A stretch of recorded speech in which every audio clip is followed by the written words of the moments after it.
Hello friends, welcome back to our channel Prasad గాడి. ఈ వీడియోలో మనం విజయవాడలో ఉన్న భవానీ ఐలాండ్ చూడబోతున్నాం. దీని ఎగ్జాక్ట్ లొకేషన్ వచ్చేసి పున్నమి ఘాట్, కనకదుర్గ టెంపుల్ నుంచి 2.5 కిలోమీటర్స్ ఉంటుంది. రైల్వే స్టేషన్ నుండి 5 కిలోమీటర్స్ ఉంటుంది. లోపలికి ఎంటర్ అవ్వగానే రైట్ సైడ్లో సెక్యూరిటీ రూమ్ ఉంటుంది. అక్కడ పెర్ హెడ్ టికెట్ వచ్చేసి 10 రూపీస్ తీసుకుంటున్నారు. భవానీ ఐలాండ్ చూసే ముందు ఇంకా మన ఛానల్ ఎవరైనా సబ్స్క్రైబ్ చేసుకోకపోతే సబ్స్క్రైబ్ చేసుకోండి. రైట్ సైడ్లో ఉన్నది అదంతా పార్కింగ్ ఏరియా. వెహికల్ మీద ఎవరైనా వచ్చేవారు ఉంటే అక్కడ పార్క్ చేసుకోవచ్చు. ఐలాండ్కి వెళ్ళాలంటే నది ఉంటుంది. ఆ నది దాటి మనం వెళ్ళాలి. బోటింగ్స్ ఉంటాయి లోపల. ఆ బోట్ మీద తీసుకెళ్తారనమాట. 4-5 రకాల బోట్స్ ఉంటాయి. ఆ బోట్కి తగ్గట్టు టికెట్స్ ఉంటాయి అన్నమాట. మనం ఏ బోట్ మీద వెళ్ళాలనుకుంటే ఆ టికెట్ మనం తీసుకోవాలి. ఐలాండ్ లోపలికి వెళ్ళిన తర్వాత కొన్ని గేమ్స్ ఉంటాయండి. అక్కడ గేమ్స్ ఆడడానికి మనం ఇక్కడ ముందుగానే టికెట్ తీసుకోవాలి. ఇండివిజువల్గా అయితే 100, 50, 50, 100 అలా ఉంటుంది. అదే కాంబో తీసుకుంటే మొత్తం కలిపి 300. కాంబో తీసుకుంటే మన కాస్ట్ కూడా కొంచెం తగ్గుద్ది అనమాట. మేమైతే కాంబో తీసుకున్నాం. పెర్ హెడ్ వచ్చేసి 300 తీసుకున్నారు. అలానే బోటింగ్ టికెట్స్ కూడా అక్కడే ఇస్తారండి. మనం అయితే బోట్ టికెట్ అక్కడే తీసుకోవాలి. మేమైతే నార్మల్ బోట్ తీసుకున్నాము. నార్మల్ బోట్కి పెర్ హెడ్ వచ్చేసి 100 రూపీస్ తీసుకున్నారు.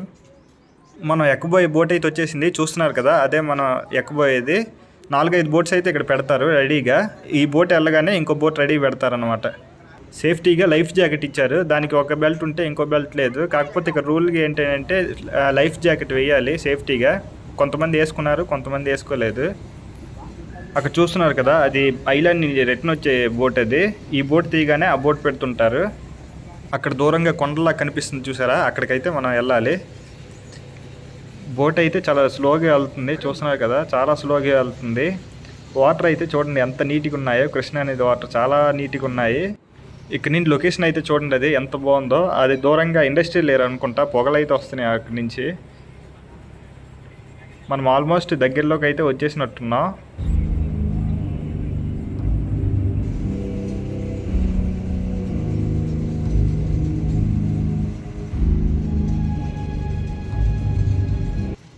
ఫైనల్లీ ఐలాండ్కి అయితే రీచ్ అయిపోయాము.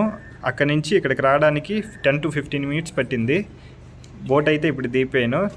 చూస్తున్నారు కదా, బోట్ దిగిపోయిన తర్వాత ఇలా ఉంది ఎంట్రన్స్.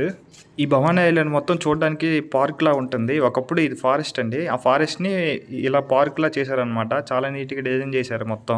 దీని టైమింగ్ వచ్చేసి పొద్దున్న 9 గంటలు స్టార్ట్ చేస్తారండి. 9 గంటల నుంచి ఈవినింగ్ 6 వరకు ఉంటుంది. అక్కడ చూసారా, చేతిలో చెట్టు నాటినట్టు అలా డిజైన్ చేశారు మొత్తం. ఇదంతా ఆర్టిఫిషియల్గా డిజైన్ చేశారండి. ఇవన్నీ ఆర్టిఫిషియల్ శిల్పాలు. అక్కడ చూస్తున్నారు కదా లైన్, అది కూడా ఆర్టిఫిషియల్గా రెడీ చేసింది, తయారు చేసింది అది. లోపల మొత్తం తిరగడానికి వెహికల్స్ కూడా ఉన్నాయండి. ఫ్యామిలీ ఎవరైనా వచ్చారంటే 5-6 ఉండేవాళ్ళు అయితే నడలేమో అనుకుంటే వెహికల్ బుక్ చేసుకోవచ్చు. ఆ వెహికల్ మీద పార్క్ మొత్తం చూపిస్తారు వాళ్ళేని. అలానే లోపల సైకిల్స్ కూడా ఉన్నాయండి. కపుల్ సైకిల్స్ అంటారు వాటిని. ముందర ఉన్న వాళ్ళు కూడా తొక్కాలి, వెనకున్న వాళ్ళు కూడా తొక్కాలి. ఆ సైకిల్స్ రెంట్లకి ఇస్తున్నారు. 2 అవర్స్కి 150 అలా ఛార్జ్ చేస్తున్నారు. ఆ హౌస్ చూసారా, చూడడానికి చాలా డిఫరెంట్గా ఉంది. అది చూడడానికి రివర్స్లో ఉన్నట్టుంది కదా, చాలా డిఫరెంట్గా అయితే డిజైన్ చేశారు. చాలా బాగుంది. అందులో మనం స్టే చేయాలనుకుంటే స్టే చేయొచ్చు. లోపల రెస్టారెంట్స్ కూడా చాలా ఎక్కువగా ఉన్నాయండి. చూస్తున్నారు కదా, అవన్నీ హోటల్స్. అవన్నీ వాటిని ట్రీ హౌస్ అని అంటారు. అందులో మనం స్టే చేయాలంటే ముందుగా బుక్ చేసుకోవాలి. అవన్నీ ఏసీ రూమ్స్ అవన్నీ. ఇక్కడ చూస్తున్నారు కదా, ఇదంతా చిల్డ్రన్స్ ప్లే గ్రౌండ్ అండి. ఇదంతా స్పైడర్ వాక్, స్కై వాక్ ఇవన్నీ చాలా ఉన్నాయి చిన్నపిల్లలు ఆడుకోవడానికి. ఐలాండ్ లోపల క్రౌడ్ అయితే ఏం లేదు, జస్ట్ నార్మల్గానే ఉంది. మన గేమ్ జోన్ అన్నాం కదా, ఆ గేమ్ జోన్కి అయితే మనం వచ్చేసినట్టున్నాం. చూస్తున్నారు కదా, ఇదే ఆ గేమ్ జోన్. ఇందులోనే మొత్తం అన్ని గేమ్స్ ఉంటాయి. మనం వచ్చేటప్పుడు గేట్ దగ్గర టికెట్ తీసుకున్నాం కదా, అక్కడ ఎవరైనా తీసుకోకపోతే ఇక్కడ కూడా టికెట్లు ఇస్తారండి. ఇక్కడ ఇతని దగ్గర టికెట్ తీసుకొని మనం లోపలికి వెళ్ళొచ్చు. మనమైతే ఇప్పుడు అద్దాల మహల్కి వెళ్ళబోతున్నామండి. చూస్తున్నారు కదా, ఇదే అద్దాల మహల్. లోపల ఏముంటుందో కూడా మనకు తెలియదు, లోపలికి వెళ్ళి చూడాలి. లోపలికి వచ్చేసరికి ఎంట్రన్స్ అయితే ఇలా ఉంది. బీచ్లో ఉన్న ఫీలింగ్ అయితే లోపల వస్తుందంట. చూద్దాం లోపలికి వెళ్ళి ఎలా ఉంటుందో. ఇందులో చూడడానికి అన్ని అద్దాలే ఉన్నాయండి, మిర్రర్సే ఉన్నాయి. ఎటు వెళ్ళాలో కూడా తెలియట్లేదు. ఒకవైపు రూట్ ఉంటుంది, ఒకవైపు మిర్రర్ ఉంటుంది. చూడడానికి మాత్రం 2 వైపులా మిర్రర్స్ ఉన్నట్టే అనిపించింది నాకైతే. నేనైతే 4-5 సార్లు వెళ్ళి మిర్రర్నే గుద్దేసుకున్నాను. చాలా థ్రిల్గా ఉందండి లోపలైతే. ఐలాండ్కి వచ్చేవారు ఎవరైనా అద్దాల మహల్ మాత్రం మిస్ అవ్వకండి. చాలా ఎంజాయ్ చేస్తారు. చాలా బాగుంది, చాలా థ్రిల్లింగ్గా ఉంటుంది లోపలైతే. మేమైతే చాలా ఎంజాయ్ చేసాం.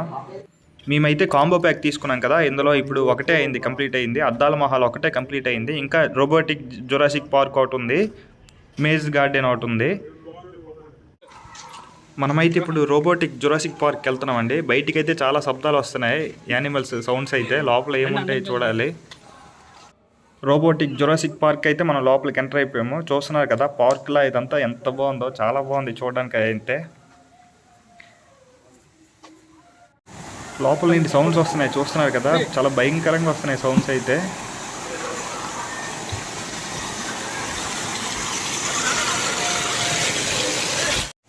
అది చూడండి ఎలా ఉందో, రియల్గా ఉన్నట్టుంది అదంతను. అది మూవింగ్స్ కూడా అవుతుంది కదా హెడ్ అదంతను. అది ఎలక్ట్రిక్ సిస్టమ్ అలా సెట్ చేసినట్టున్నారు మొత్తం అదంతను. సౌండ్స్ కూడా వస్తున్నాయి దాని నుంచి, భయంకరంగా సౌండ్స్ వస్తున్నాయి.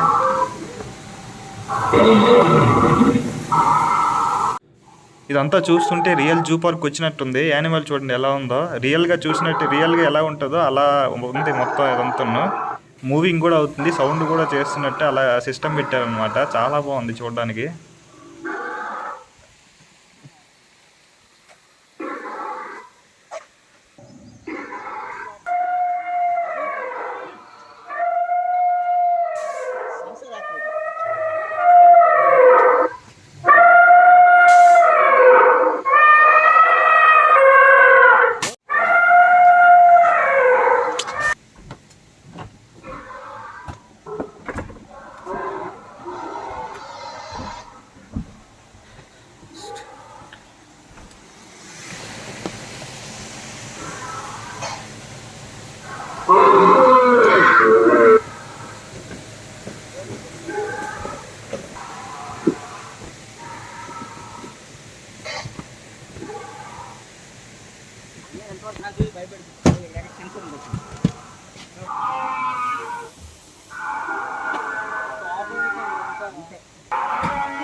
చూస్తున్నారు కదండి, ఇక్కడ బోటింగ్స్ అవుతాయండి. ఇక్కడ చాలా రకాల బోట్స్ ఉన్నాయి. Speed boat, jet boat, next cycling, ఇంకా చాలా రకాల బోట్స్ అయితే ఉన్నాయి.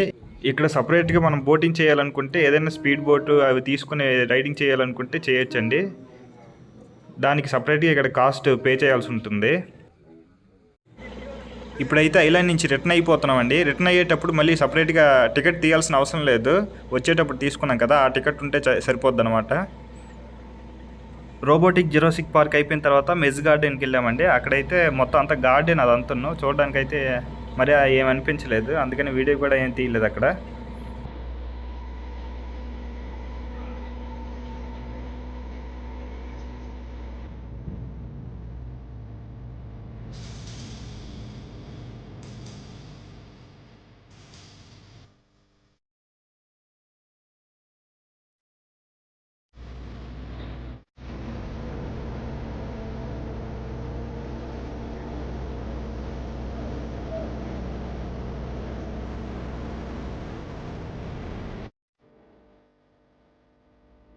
వ్యూ చూడండి ఇక్కడ నుంచి ఎంత బాగుందో, చూడడానికి అయితే చాలా బాగుంది. ఈ వీడియో మీకు నచ్చిందని అనుకుంటున్నాను. నచ్చితే లైక్ చేయండి, షేర్ చేయండి, ఎలా ఉందో కామెంట్ చేయండి. అలానే మర్చిపోకుండా మన ఛానల్ సబ్స్క్రైబ్ చేసుకోండి. See you next video.